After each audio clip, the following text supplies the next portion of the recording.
Kemudian anaknya udah 1 tahun, udah makan keluarga gitu, makan dewasa, porsinya segimana kira-kira, sepertiganya dewasa dan lain sebagainya, itu udah ada. Jadi bunda-bunda di sini harus rajin membaca juga gitu ya, mencari informasi yang valid.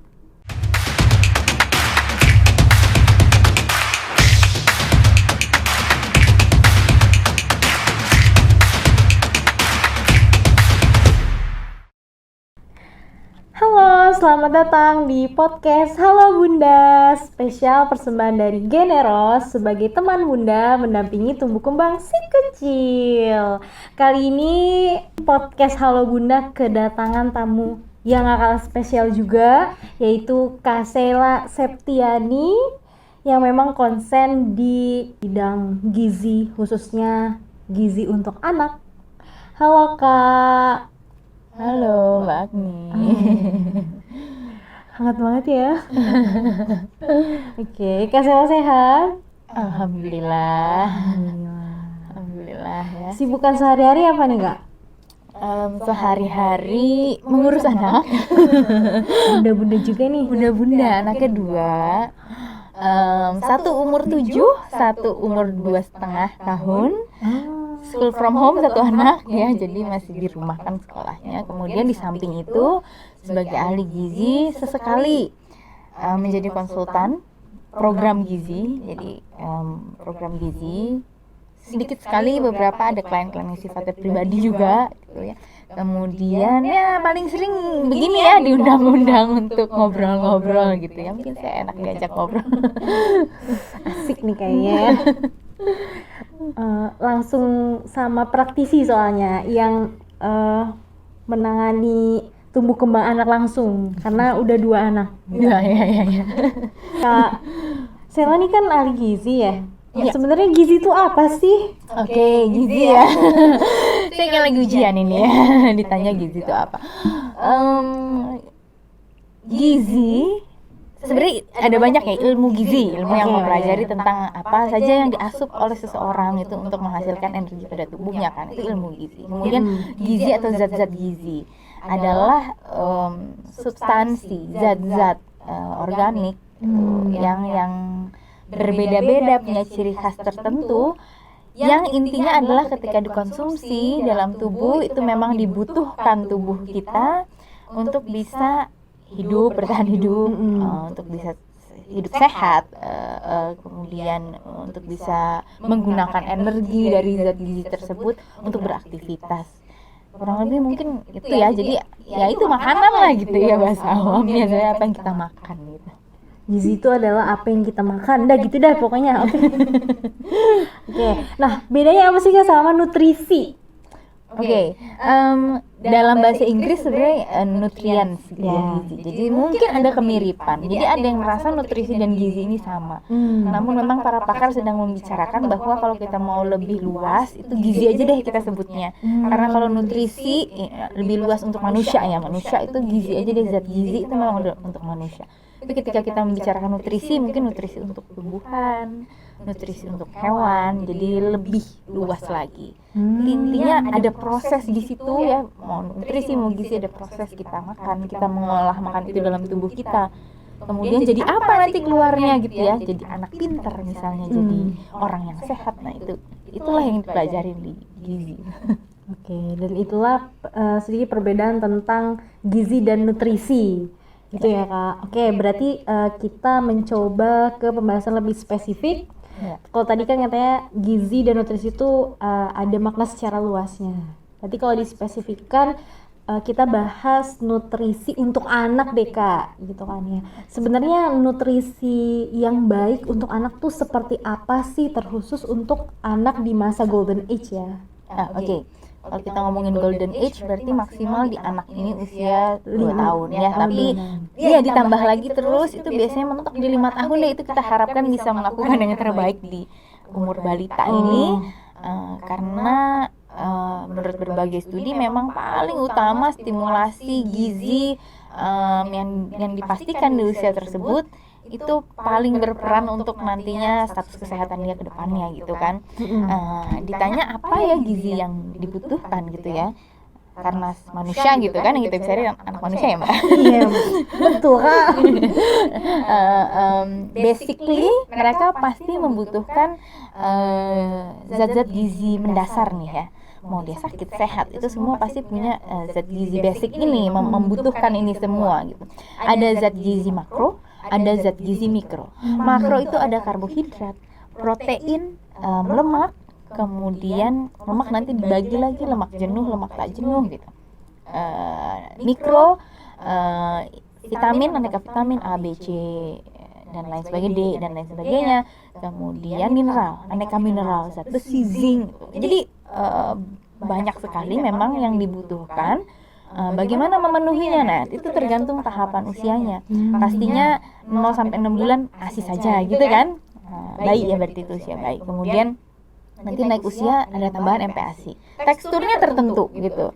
Mulai dari yang paling lunak, kemudian nanti bertahap naik sedikit sampai dia boleh makan makanan seperti orang dewasa, makanan keluarganya.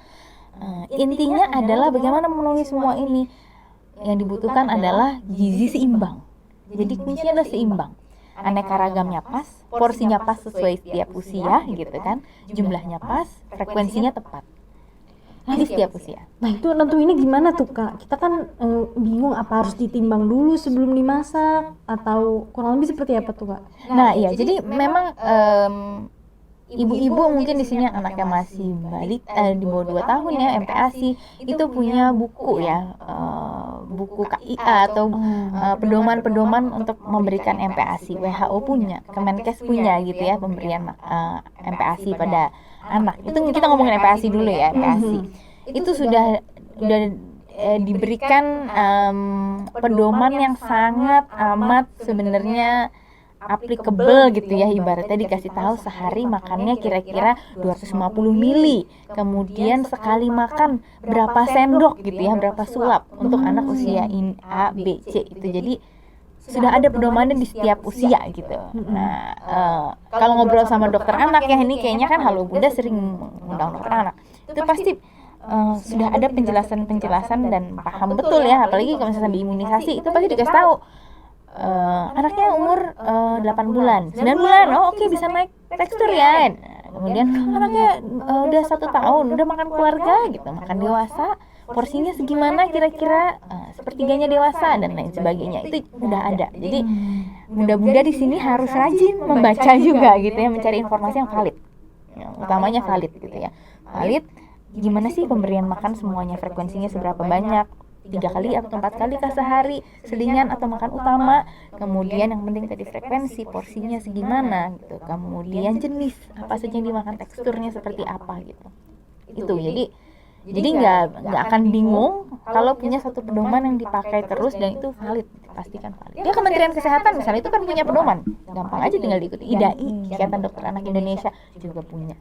Sebenarnya Bunda punya banyak referensi ya, tapi yang bisa dipilih cukup satu dan itu memang valid gitu. Nah kalau misalnya arahan asupan nutrisi dari mertua itu gimana tuh Mbak? Selama mertuanya membaca atau merefer ke tadi sumber-sumber yang valid, harusnya kita malah nggak khawatir sama sekali, kita nggak usah baca kan, mertuanya yang baca gitu kan. Nah jadi mungkin literasi mertua itu juga mungkin diperlukan ya. Tapi kalau misal itulah gunanya, kita juga mungkin perlu untuk punya literatur sendiri yang valid, sehingga ketika mertua bilang anak kamu makan pisang padahal belum sampai 6 bulan, itu kan masanya ASI eksklusif, misalnya suruh kasih pisang karena kan pisang ini lembek banget, lumat banget, boleh untuk anak 3 bulan misalnya. Wah, menurut literasi yang kita baca, literatur yang kita baca nggak boleh nih gitu. Nah itu situ kita bisa mencari batasan. Nanti ada lagi kan etikanya, ini beda lagi, bukan ahli gizi mungkin ya, ahli apa ya kira-kira etikanya dalam berbicara juga gitu nggak? Oh menurut ahli gizi gitu kan, nanti saya yang dikejar-kejar mertuanya. Menurut dokter saya begini nggak, tapi cari cara masing-masing bagaimana agar tidak ada konflik, karena konflik hanya akan membuat nanti anaknya mungkin jadi sulit tumbuh kembang dengan optimal kan. Yang kita harapkan kan semua mendukung dengan positif, anaknya bisa tumbuh kembang dengan baik gitu. Jadi jangan cari-cari konflik lah gitu Bunda. Berarti tinggal bagaimana cara menyampaikannya aja gitu ya, Ya, dengan ya. gaya penyampaian masing-masing gitu. Harapannya sih mertuanya udah kasih tau yang bener ya, jadi tinggal bilang iya, nggak apa-apa, sesekali kita iya. Oke. Iya, nggak apa-apa gitu ya. Tapi abis ini jangan kejar-kejar Kasela ya, Bunda. Nah, kalau bahas MPASI, pasti kan ada juga nih Kak, fenomenanya itu GTM. Nah, gimana tuh cara ngatasinnya Oke. pada anak? Mungkin kita bahas biasanya MPASI itu diberikan baiknya umur berapa sampai berapa gitu Kak? Oke. Ini kita ngomongin GTM dulu ya. MPASI sendiri adalah makanan pendamping ASI, artinya diberikan selama anak masih mendapatkan ASI, yaitu sampai dengan 2 tahun gitu ya. ASI kan bisa terus diberikan, jadi ASI eksklusifnya sampai 6 bulan, kemudian lanjut diberikan sambil ada MPASI sampai dengan 2 tahun ya. Berarti ya, di setiap tahapnya, di setiap usia tertentu itu ada naik tekstur, naik tahapan ya, naik jumlah gitu. Frekuensi, volumenya juga bertambah. Gerakan tutup mulut ya GTM itu dalam ilmu saya yang kita pelajarin, ilmu gizi, selalu ada teori bahwa ada usia di mana anak pasti mengalami ini gitu loh. Jadi ini memang punya kecenderungan. Anak usia 0 sampai 3 tahun itu punya kecenderungan untuk mungkin melakukan gerakan tutup mulut. Kenapa? Karena dia masih menimbang-nimbang tekstur gitu kan. Dapat tekstur baru lagi, terus kemudian kaget gitu kan. Anak punya karakter yang berbeda-beda. Sangat mungkin terjadi yang namanya si GTM ini, gerakan tutup mulut. Nanti bisa dilihat deh bunda nih yang mungkin baru pengalaman pertama punya anak umurnya 3 tahun 4 tahun, kok kayak susah banget makan. Habis lewat itu rasanya gampang banget kasih makan gitu ya. Anak saya 7 tahun juga dulu kok kayaknya susah gitu ya. Tapi memang kok saya baca juga dulu teori saya, picky eaters itu mungkin terjadi di usia itu. Jadi memang sangat sering dan rawan terjadi di usia-usia sampai 3 tahun ini. Nah, tapi kemudian menjadi semakin baik.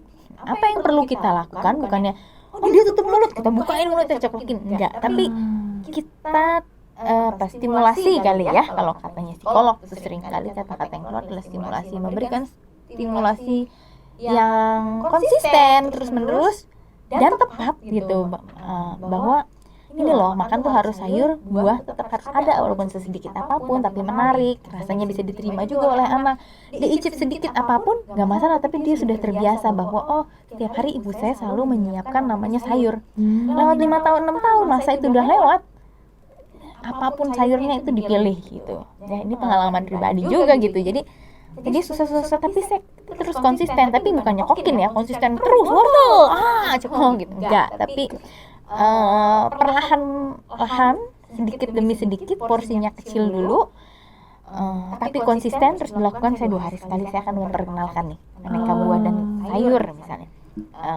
Lama-lama anaknya bisa menerima, saya tambah menjadi setiap hari, tapi porsinya nggak tiba-tiba jadi kayak porsi kayak anak kambing ya. Kalau anak kambing kan memang makannya sayur-sayuran banyak sekali, seember gitu kan ya, sedikit-sedikit dulu gitu ya, nggak langsung tiba-tiba sayur bayam makanan utama dia gitu, sedikit-sedikit. Lama-lama pasti akan terlihat hasilnya. Jadi ini untuk dalam hal apapun, bukan soal GTM aja ya. Konsisten, perlahan-lahan pasti akan kelihatan hasilnya. Kadang-kadang bunda-bunda tuh 1 minggu ngikutin metode yang mana, kok kayaknya nggak ada hasilnya. Langsung balik, ganti. Kayaknya oke gitu ya. Terus jadi baru seminggu langsung lompat ke kesimpulan. Padahal apapun itu konsisten. Naikin berat badan pun kan nggak bisa seminggu langsung kelihatan misalnya. Bisa jadi sih ada juga seminggu saya bisa langsung kelihatan. Jarang sih naik berat badan tuh, paling cepat 2 minggu kelihatan gitu ya, sebulan baru kelihatan. Jadi semua memang butuh kesabaran gitu. Jadi gerakan tutup mulut ini mungkin memang sering terjadi, fenomena yang mungkin terjadi, rawan terjadi di usia-usia dini, tapi sangat bisa diatasi dengan cara pemberian makan yang tepat gitu. Kurang lebih kayak gitu ya bunda. Terus untuk bunda-bunda yang anaknya sedang melewati fase GTM, jangan takut, ternyata itu masih hal yang wajar karena anak sedang beradaptasi dengan makanan yang bunda berikan, gitu ya kak? Iya, adaptasi. Nah, kalau ngomongin GTM ini sebenarnya ngaruh gak sih atau bisa berpotensi menyebabkan anak mengalami speech delay? Oke. Sejauh ini belum ada studi yang menyimpulkan, memastikan bahwa anak GTM anak yang salah pemberian tekstur makan gitu ya akan menjadi speech delay gitu. Nggak ada. Nah, kalau ngomongin speech delay mungkin ini sebenarnya nggak benar-benar ranahnya saya ahli gizi ya, tapi pasti akan ada bagian gizi di situ gitu ya. Mungkin itu dokter spesialis tumbuh kembang anak, kemudian psikolog akan lebih paham tentang speech delay. Nah, tapi kan secara umum kita semua tahu gitu ya bahwa speech delay ini adalah kondisi anak kemampuan verbal bicaranya tidak sesuai dengan usianya, jadi dikatakan delay gitu. Ibarat kata seperti pusing, orang pusing atau bukan pusing, demam ya, anak demam. Anaknya sakit apa? Sakit demam. Nah, kalau dikatakan anaknya sakit demam, pasti langsung berpikir ini sebenarnya sakitnya bukan sakit demam nih. Ada sesuatu di balik itu yang menyebabkan anaknya jadi demam. Misalnya demam berdarah, nazalik ya. Lagi musim nih, maka hati-hati. Kenapa ya demam? Oh, ternyata penyebabnya demam berdarah. Seperti terus kenapa ya demam? Jadi di balik itu apa? Rasa sama seperti dengan speech delay, dia nih simptom mungkin bisa dikatakan. Kondisi ini terjadi kenapa? Ada anak-anak yang autism misalnya, dia juga mengalami speech delay kan. Ada anak yang ternyata semuanya oke, hanya saja dia kurang stimulasi, jadi speech delay gitu bisa kan. Bilingual, seringkali diajak ngobrol dalam dua bahasa dia jadi kebingungan di usia dininya, jadi speech delay. Jadi banyak penyebabnya. Jadi tapi GTM tidak masuk ke dalam faktor penyebab, kemungkinan penyebab dari speech delay ini gitu. Ya kurang lebih itu kali ya. Jadi mungkin mitos gitu atau seharusnya tidak berhubungan gitu. Itu mitos ya Bunda. Nah, tapi anak yang speech delay kemungkinan lebih mudah GTM ya gitu. Ada beberapa paper menyebutkan demikian. Jadi mungkin lebih ke arah kalau udah speech delay, pertama pasti datanglah ke expertnya gitu ya, spesialis tumbuh kembang anak. Kemudian psikolog juga dibutuhkan gitu kan. Sudah mendatangi ahlinya, barulah pastikan hal-hal yang mungkin terjadi tidak terjadi. Misalnya, oh dia berisiko sekali GTM nih, kita harus ngapain? Oh dia berisiko sekali sangat mudah hilang zat gizi dalam tubuhnya karena ternyata penyebabnya apa, cerebral palsy atau apa dan lain sebagainya, kan banyak tuh penyebabnya. Oh ternyata dia berisiko ini. Nah dari segi gizi apa yang bisa kita support gitu untuk mencegah lebih buruk kondisinya? Berarti sebenarnya tetap ada peran nutrisi untuk mempengaruhi tumbuh kembang anak, khususnya anak-anak yang mengalami speech delay nih Kak. Pastinya ya, seperti ya, lagi-lagi anak sakit demam, sakit apa lagi, patah tulang dan lain sebagainya. Mungkin bukan nutrisi penyebab utamanya, kemudian bukan nutrisi yang bisa menyembuhkannya, tapi dia gizi ini harus diberikan dengan sangat tepat sebagai basic. Kalau basicnya udah oke, harusnya habis itu dikasih stimulasi, misalnya anak speech delay ya, dikasih stimulasi habis itu. Dikasih poin-poin PR-PR oleh DSA tumbuh kembangnya, oleh psikolognya, harus melatih berkata ini.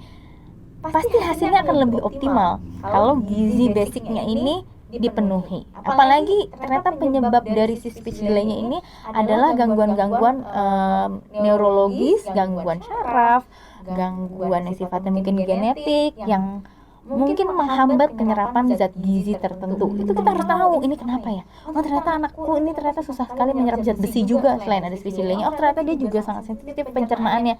Harus kasih makan apa nih? Harus support apa nih gitu. Nah itu. Nah, untuk anak yang berkebutuhan khusus nih Kak, karena kan speech delay ini menjadi salah satu faktor penyebab juga dari ADHD, autisme gitu kan ya Kak. Nah, bagaimana pemberian nutrisinya ini supaya tetap tepat dan ya tetap menunjang tumbuh kembangnya? Ya, oke. Jadi speech delay bisa jadi dampak juga ya dari anak yang mungkin ADHD, hiperaktif, autis. Jadi bisa banyak beragam gitu ya. Atau sebatas tadi kalau speech delay bisa jadi hanya kurang stimulasi misalnya gitu aja, atau salah stimulasi. Itu mungkin aja terjadi gitu kan. Nah, kalau kita sudah membicarakan ABK, anak berkebutuhan khusus, nah yang pertama lagi-lagi saya pasti akan kembalikan karena setiap anak itu unik, personalized banget gitu pendekatannya. Oh ternyata anak ini terjadi masalah A atau penyakit A atau gangguan B itu karena genetik. Itu karena apa-apa macam-macam gitu ya. Oh ternyata ada ditambah talasemia misalnya dan lain-lain macam-macam gitu ya. Pasti juga butuh penanganan yang spesifik. Maka jangan sampai ngedenger ini terus kemudian mengambil langkah tanpa datang ke ahlinya. Itu dulu. Ini kita Disclaimer ya, disclaimer. Ya, saling memberitahu untuk yang kebaikan gitu ya. Harus. Jadi habis ini kalau memang dirasa anak saya umur, kan kita tahu ya tahapan usia anak 9 bulan babling-babling, setahun harus bisa apa, 2 tahun harus bisa bicara kalimat dengan 1-2 kata yang dirangkai gitu kan. Anakku belum sama sekali, baru babling di umur 2 tahun misalnya, kan udah kelihatan misalnya ini, langsung bawa aja ke ahlinya untuk tahu gitu ya. Kecuali anak saya kayak gini karena saya mereview full cuman melihat gadget gitu ya, nggak ada stimulasi yang sifatnya langsung. Mungkin kita bisa coba dulu stimulasi langsung deh, ngaruh nggak, baru gitu kita bawa ke ahlinya.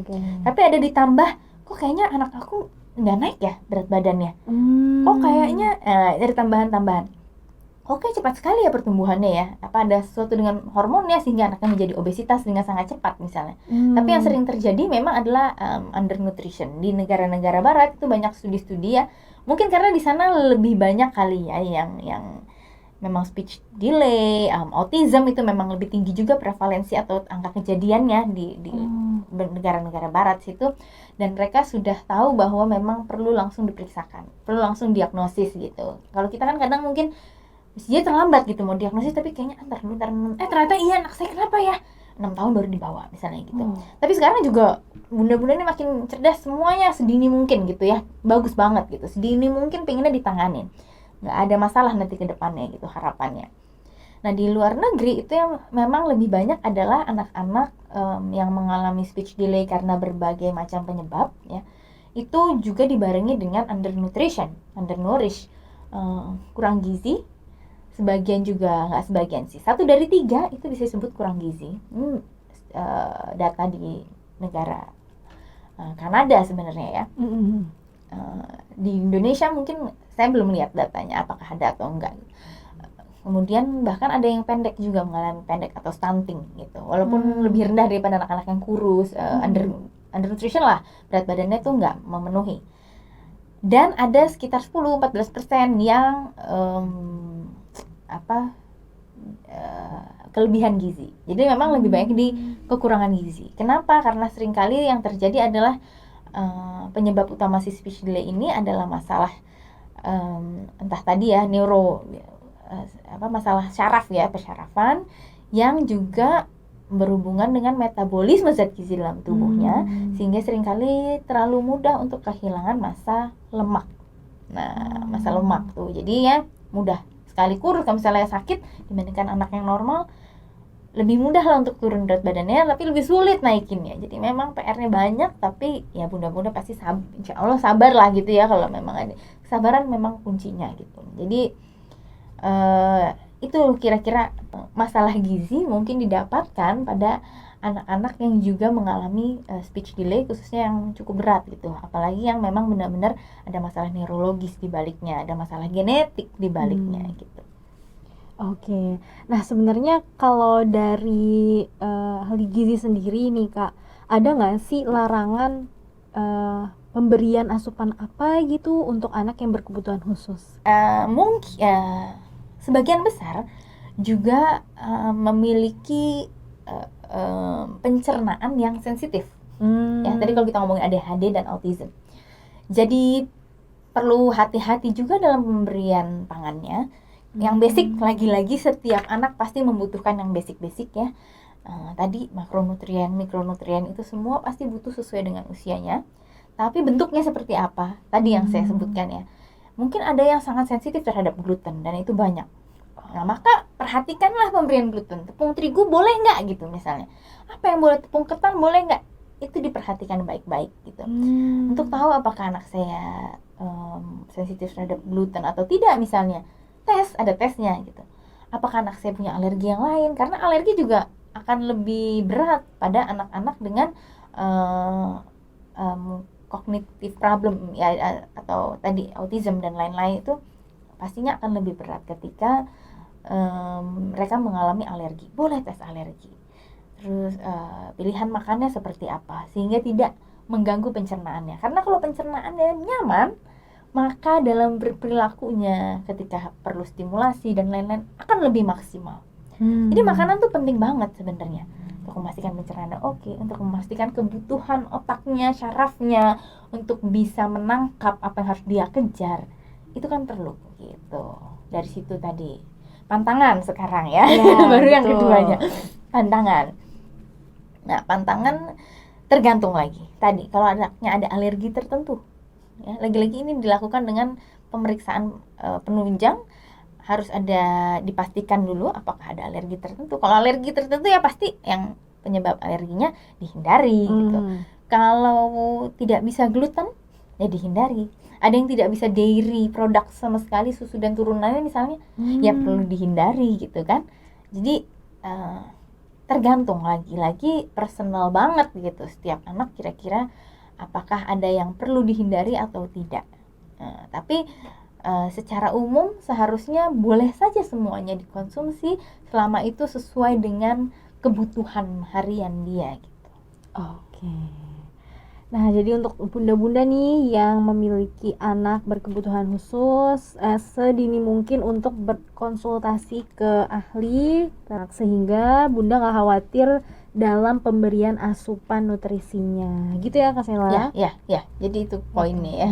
Oke. Konsultasikan. Jadi pemeriksaannya akan banyak mungkin yang dilakukan, tapi kita jadi tahu pasti gitu anak kita kenapa, apa yang kurang. Bahkan bisa aja ada pemeriksaan apakah kurang vitamin B, apakah anemia, kurang zat besi. Nah, itu juga bisa diperiksa. Nanti baru dikasih tahu selanjutnya, langkah selanjutnya apa. Perlu nggak misalnya suplementasi gitu ya. Oh, anemia, kurang zat besi, perlu nggak suplementasi zat besi. Oh, karena anaknya mungkin punya masalah anatomi yang sulit mengkonsumsi makanan tertentu, tidak bisa menerima yang hewani, padahal kita butuh banget yang hewani untuk memenuhi kebutuhan zat besinya ini. Kayak apa yang bisa dilakukan gitu. Suplementasi apa? Jadi suplementasi pun itu tergantung ya. Jadi kira-kira masalahnya di mana, apakah memang diperlukan atau tidak gitu. Kalau memang diperlukan ya bisa diberikan gitu. Nah, kalau kita bahas tadi Kak, sedikit balik lagi nih ke kasus GTM tadi ya, untuk perubahan tekstur, peningkatan tekstur gitu. Biasanya perubahan tekstur itu baiknya dilakukan pada usia-usia berapa nih? Oh, oke. Jadi setelah selesai ASI eksklusif 6 bulan, nah 6 sampai 8 bulan itu bisa langsung diberikan MPASI kan, tambahan ya selain ASI. Teksturnya apa gitu ya, udah mulai bisa lunak gitu ya. Ya bubur-bubur saring dan lain sebagainya. Kemudian 8 sampai 10 bulan itu bisa sedikit naik lagi gitu teksturnya, mulai tim gitu ya, ditingkatkan. Kemudian nanti setelah 11 bulan, umur 1 tahun, itu anak sudah bisa mengkonsumsi makanan keluarga. Teksturnya artinya sudah bisa padat. Oh, di atas umur 1 tahun. Ya, 1 tahun. Mulai 1 tahun tuh bisa langsung diberikan makanan padat atau makanan keluarga. Nasi itu bisa diberikan gitu. Oh, gitu ya Kak. Ya. Sampai itu 2 tahun. Sampai seterusnya kan, kalau makanan keluarga kan dia sampai 3 tahun dan seterusnya itu bisa diberikan. Tapi memang 2 tahun, nanti di 3 tahun itu agak naik lagi kebutuhan gizinya ya. Jadi volumenya mungkin terus bertambah, tapi makanan padat dimulai di usia 1 tahun. Gitu. Nah, harapannya memang nggak terlambat ya kita kasih pengenalan tekstur yang sesuai dengan usianya ini gitu.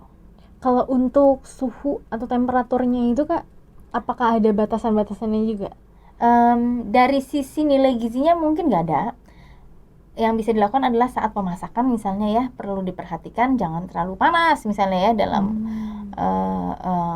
memanaskan sesuatu misalnya, karena mungkin dan terlalu lama khususnya sayuran, mungkin zat gizinya bisa jadi rusak, hilang kan, protein juga. Kemudian dalam penyajian mungkin juga itu perlu diperhatikan lebih ke arah keamanan pangan sih, bahwa kalau didiamkan terus di ruangan suhu ruang dan dia tidak hangat juga tidak dingin, pangan-pangan tertentu nggak tahan, terus dikasih, anaknya nanti keracunan gitu kan.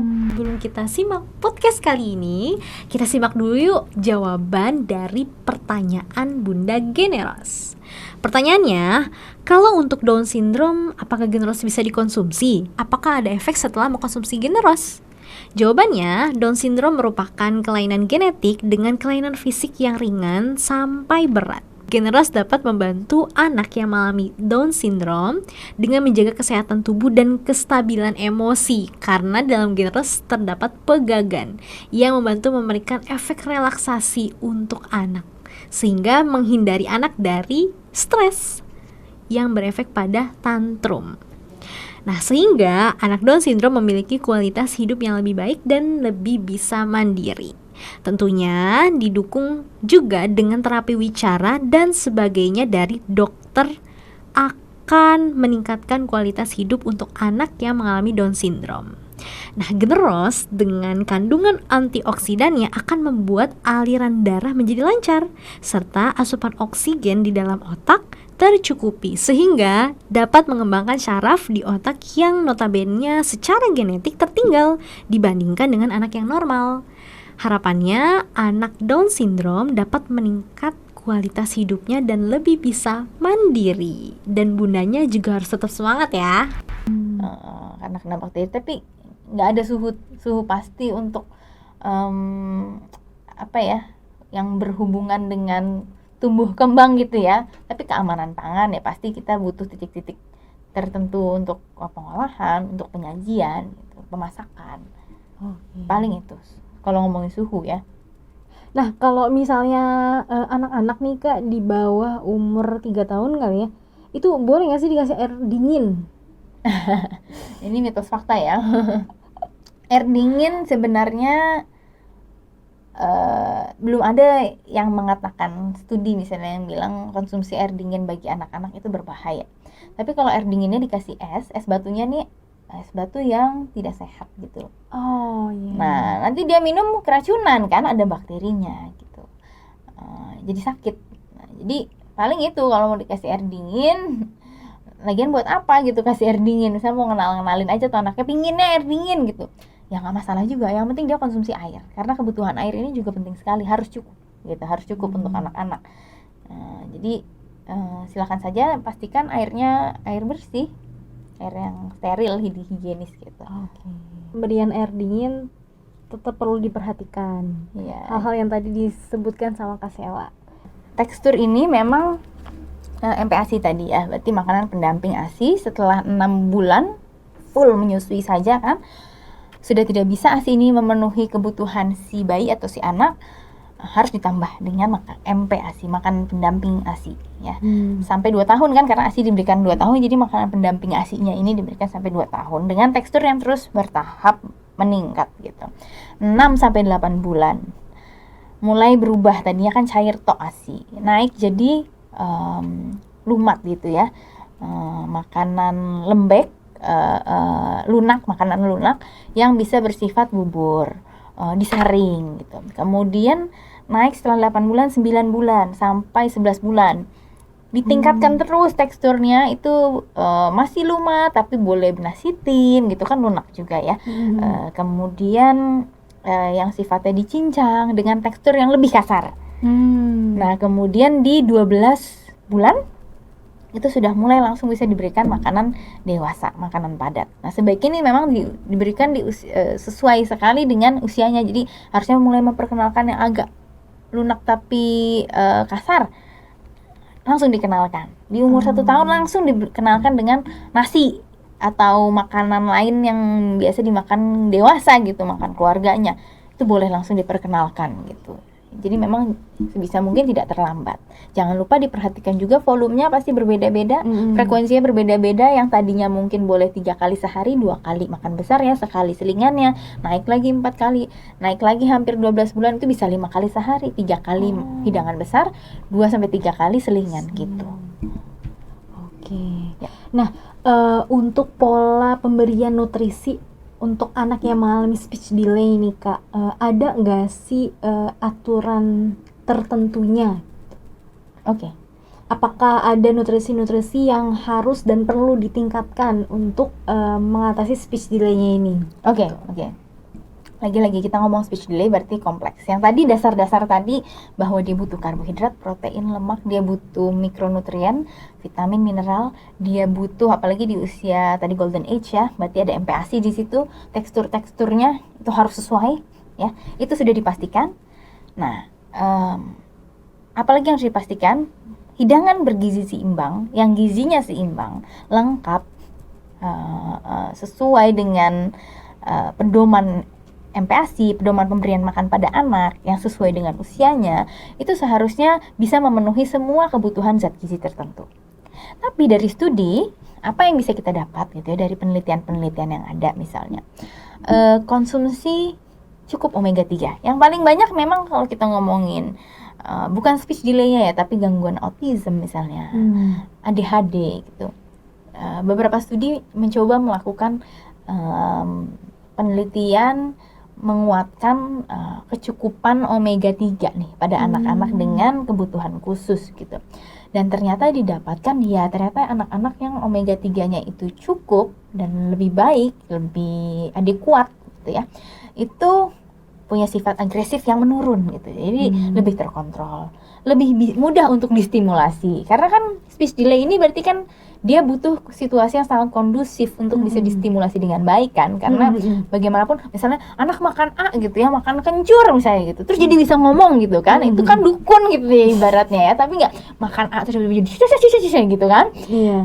Tapi anak makan dengan sangat baik, kemudian distimulasi dengan tepat, maka hasil yang keluar akan maksimal. Itu yang kita harapkan nih. Jadi jangan lupa stimulasinya harus tepat. Kemudian dukungan lain yang diminta harus tepat. Misalnya, ternyata pencernaan dia sensitif, kita harus pastikan pencernaannya selalu tenang, aman, nyaman, sehingga dia bisa mengikuti perkembangannya dengan baik. Ini kita ngomongin otak ya, kognitif.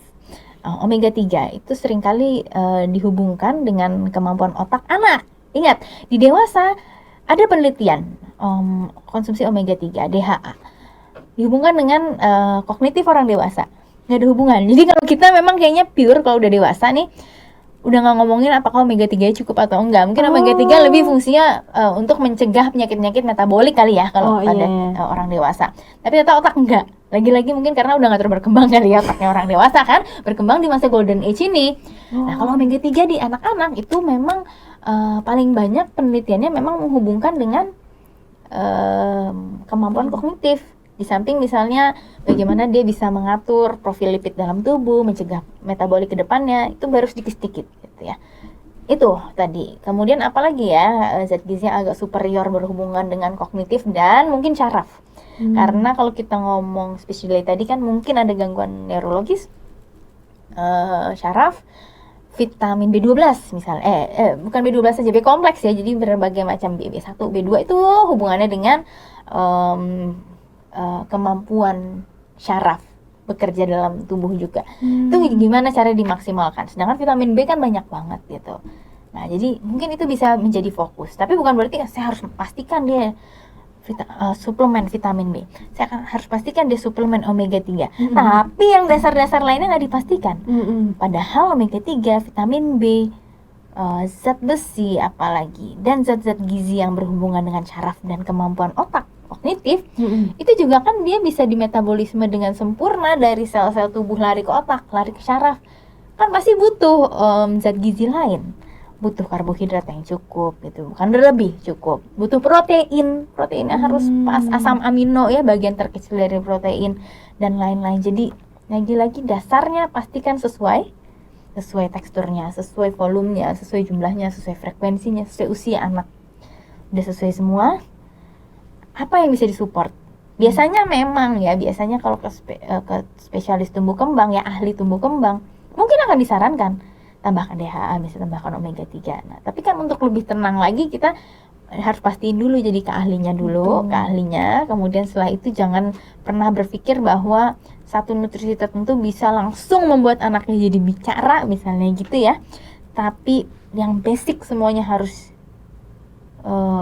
dipenuhi dulu. Gizi seimbang oke. Lalu dilihat apa yang bisa disupport. Suplementasi misalnya apa? Gitu. Stimulasinya seperti apa? Nah, itu baru jadinya harusnya ada efeknya kalau begitu. Gitu. Jadi kalau bunda yang masih khawatir tentang nutrisi anak, terus anaknya lagi mengalami speech delay, jangan lupa dicatat apa yang tadi Kak Sela udah sampaikan.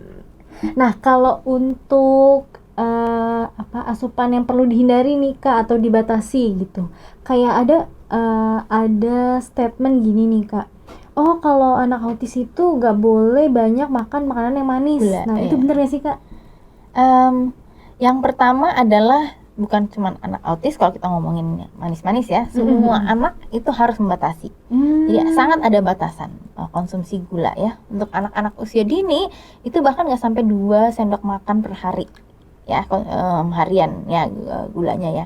Nah, memang ada beberapa studi yang mengatakan terlalu banyak glukosa dalam darah anak-anak berkebutuhan khusus itu mungkin saja bisa menyebabkan anak-anak ini jadi muncul gitu ya,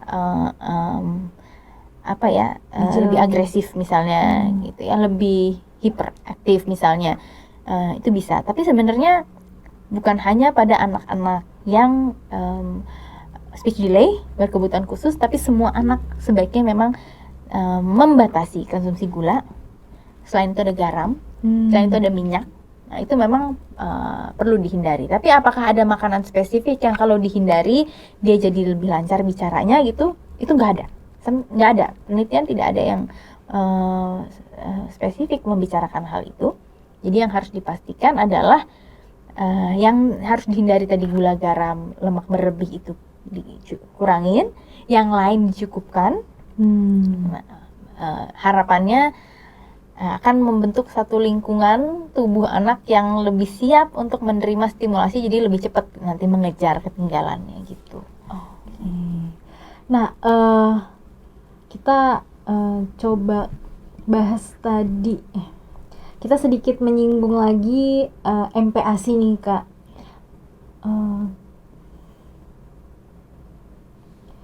Kalau misalnya kita mau bikin bahan gitu ya, entah bubur tim misalnya, nah bahan-bahannya itu baiknya direbus atau dikukus nih Kak? Sebelum akhirnya dicampur gitu. Oke, dikukus atau direbus ya. Tergantung bahannya apa ya, tergantung bahannya apa. Sebenarnya dua-duanya metode itu bisa dilakukan gitu ya. Walaupun rebus dikatakan seringkali zat gizinya lebih banyak hilang gitu karena ikut airnya, terus akhirnya kita buang gitu kan. Sedangkan kan kukus di situ-situ aja. Tapi kan kalau rusak ya rusak aja karena dia panas gitu misalnya ya. Ya jadi tergantung lagi. Misalnya mau bikin apa nih, tadi bikin nasi tim ya. Ayamnya misalnya mau direbus dulu gitu ya, bisa saja, boleh saja gitu. Pastinya dengan suhu tertentu, tidak terlalu lama dan lain sebagainya, matang sempurna gitu kan. Kemudian jenis nggak masalah sih sebenarnya, kedua-duanya bisa saja dilakukan asalkan dengan waktu yang sesuai, bukan berkali-kali dilakukan gitu ya, rebus lagi gitu misalnya. Nah, dikukus pun bisa jadi satu pilihan juga. Nah, biasanya akan ada beda misalnya dirasa gitu kan ketika dicoba. Nanti lihat anaknya kira-kira menerima nggak gitu, saya kukus ayam ini lebih amis misalnya atau gimana gitu ya. Gitu. Berarti lebih balik lagi ke penyesuaian Referensi bunda ya? mengolah bahan ya, dan referensi yang bunda ikuti gitu ya Kak. Ya, preferensi juga pilihan bundanya kira-kira seperti apa, anaknya menerimanya yang mana. Tapi intinya apapun kalau berkali-kali dipanaskan bisa rusak, itu aja. Oke, berarti batas cuma sekali gitu ya Kak? Ya, kalau bisa sekali gimana ya cara habis, tapi enggak kan, biasanya disiapkan untuk berapa hari, taruh kulkas, nanti diangetin perlahan gitu kan. Oh iya. Ya, ini MPASI ya. Oke. Tadi kan kita sedikit bahas tentang suplementasi ya Kak. Nah, gimana sih sebenarnya pemberian suplementasi yang baik untuk anak gitu? Apakah diperbolehkan gitu ya untuk mengkonsumsi nutrisi herbal? Nah, kira-kira apa yang perlu diperhatikan dalam pemberian nutrisi herbal untuk anak? Terus anak yang mengalami speech delay. Oke. Masuk ke suplementasi ya. Perlu atau tidak, lagi-lagi tergantung. Kalau ada pemeriksaan yang benar-benar lengkap sekali, misalnya anak ini defisiensi apa nih? Defisiensi itu artinya kekurangan zat gizi tertentu. Defisiensi zat besi ini ternyata berarti ada kecenderungan anemia, atau anak ini anemia. Ya, kurang zat besi. ya pastinya ya kemungkinan besar akan perlu mungkin ya suplementasi untuk ngejar gitu kan, untuk mengejar agar anemia stop dulu gitu ya, tidak ada anemia gitu, sehingga dia bisa mengejar ketinggalan stimulasinya gitu. Apalagi defisiensi apa, misalnya kalsium, vitamin D. Nah, itu kalau ada data yang sangat lengkap itu akan semakin mudah lagi untuk memberikan suplementasinya. Nah, tapi seringkali kita bergerak dari penelitian yang ada. Ada penelitian yang mengatakan bahwa kebanyakan anak dengan masalah-masalah gangguan neurologis, saraf, kemudian gangguan kognitif, itu ternyata asupannya tidak adekuat memang. Asupannya tidak seimbang, tidak sesuai, tidak memenuhi kebutuhannya. Apa saja yang paling rawan? Tadi zat besi ternyata. Kemudian ditemukan juga, padahal tadi kita udah bicara bahwa omega 3 ini ternyata penting sekali untuk kognitif. Tapi seringkali ditemukan anak-anak ini juga kekurangan omega 3. Nah, jadi nanti itulah gunanya kepada ahlinya, boleh nggak? Mas pastikan lagi, boleh tidak mengkonsumsi ini? Oh boleh, gitu. Silahkan gitu. Nah, kekurangan omega 3, kemudian zat besi, kekurangan protein. Nah, padahal ini penting juga dalam perkembangan mereka untuk bisa mencapai stimulasi maksimal gitu kan. Nah, makanya ini harus dikejar. Apakah perlu dari suplemen atau tidak? Nah, ini dikonsultasikan lagi kepada ahli. Misalnya, oh ternyata secara anatomi memang mulutnya ini agak susah mengunyah, bukan hanya bicara. Sehingga mungkin perlu dibantu disupport untuk suplemen gitu. Nah, bagaimana memilih suplemen ini gitu? Tadi ada membicarakan sedikit herbal. Banyak suplemen herbal juga beredar di luar sana. Tapi kan kita punya satu wadah yang memastikan ini aman atau tidak. Itu label BPOM. Jadi label BPOM harus dipastikan ada gitu ya. Kemudian pastikan ini usianya sesuai, diperuntukkan dengan usia yang sesuai. Misalnya ini boleh dikonsumsi anak-anak atau ini hanya herbal untuk dewasa. Itu kan juga ada gitu kan.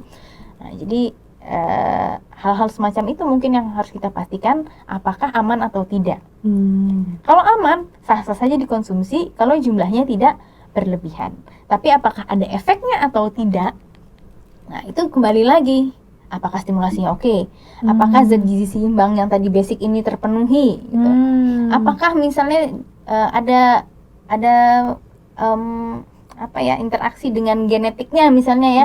Nah, kita sebut itu nutrigenetik, nutrigenomik, itu ada ilmunya.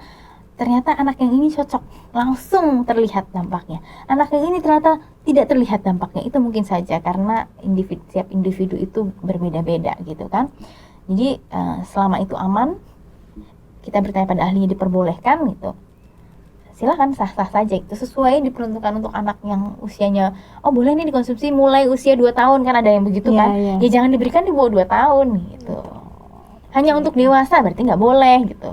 Itu untuk semua usia mungkin aman gitu, ada BPOM-nya, dicobalah sesuai dengan takaran yang disarankan. Nah, tinggal efeknya itu ada atau enggak. Jadi kalau dikatakan boleh selama itu aman gitu ya, sesuai peruntukan usia, ya mungkin boleh-boleh, bisa-bisa saja dikonsumsi karena sudah dikatakan boleh oleh BPOM. Kurang lebih kayak gitu ya Bunda dalam pemilihan suplemen untuk anak. Nah, kita udah ada di akhir podcast nih Kak. Boleh dong Kak kasih closing statement untuk kita semua, kesan pesan untuk Bunda di seluruh Indonesia. Silakan Kak Sela. Oke, Bunda semua selalu semangat ya. Semua hal pasti ada jalannya. Apapun yang sekarang sedang dihadapi, GTM atau speech delay, itu selalu akan bisa diatasi. Kuncinya apa Bunda? Kuncinya yang pertama adalah datangi ahlinya. Jadi tanyakan, periksakan, pastikan kondisi pada ahlinya. Kalau kita sudah tahu kondisinya, titiknya seperti apa, kita cari referensi yang tepat juga. Jadi kita validasi dengan referensi kita yang memang juga valid, yang tepat. Harusnya hasilnya juga maksimal. Dari saya sendiri, sisi gizi, apa yang bisa dilakukan? Pertama, dari makanannya, Mbak Agni, makanannya dipastikan sesuai dengan kebutuhan usianya, kebutuhan tumbuh kembangnya. Sesuaikan variasinya, jumlahnya, frekuensinya, porsinya, ragam jenisnya itu sesuai dengan kaidah gizi seimbang sebagai basic, agar yang lain-lainnya ketika ingin ditingkatkan, ingin dikejar, itu bisa maksimal, bisa optimal. Jadi itu paling. Jadi gizi bukan solusi utama, gizi bukan penyebab juga pastinya, tapi dia penunjang utama gitu. Terima kasih Kak Sela udah bersedia sharing-sharing sama podcast Halo Bunda.